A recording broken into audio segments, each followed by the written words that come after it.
Childhood obesity has more than doubled in children and quadrupled in adolescents in the past 30 years. In most cases, overeating and underexercising are the main causes of this.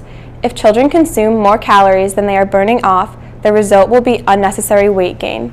I'm Natalie, and I'm here to talk to you about preventing childhood obesity. 1 out of 3 kids are being considered overweight or obese. Many of them are spending most of their times in front of their TVs and computers instead of getting physical activity. People must fight this. Feeding kids unhealthy meals with insane amounts of calories make the odds of becoming obese even higher. We struggle to eat healthy, but we can beat obesity by making healthy choices and staying physically active.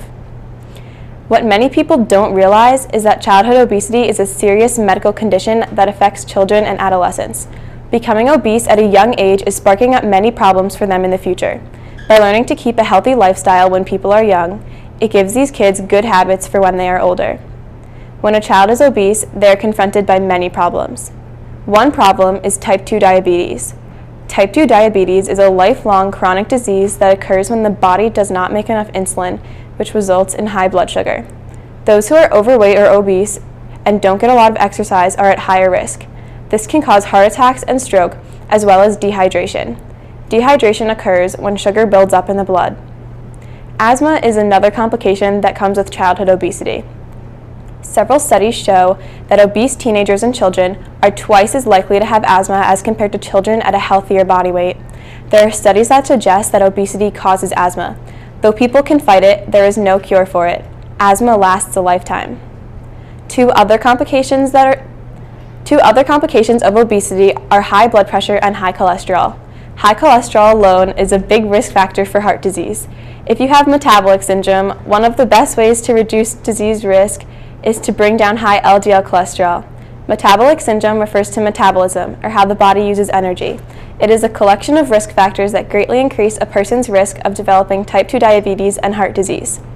Sleep apnea is another complication of obesity. Sleep apnea is a serious sleep disorder that occurs when someone's breathing is stopped repeatedly during their sleep.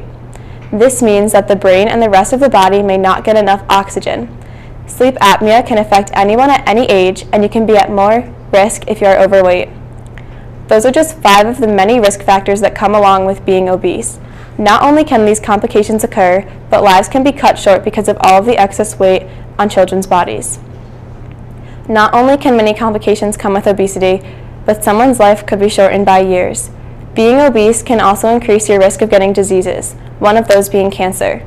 If an obese person was to get a disease like cancer, their life expectancy could be yet again decreased by a few years. Since 1980, the number of obese children has tripled. We must work hard to try to prevent childhood obesity. If we don't, it could lead to much bigger problems for them in the future. If they just start out at a healthy weight with a balanced diet and do a lot of physical activity, they can create good habits that they will hopefully keep for a very long time.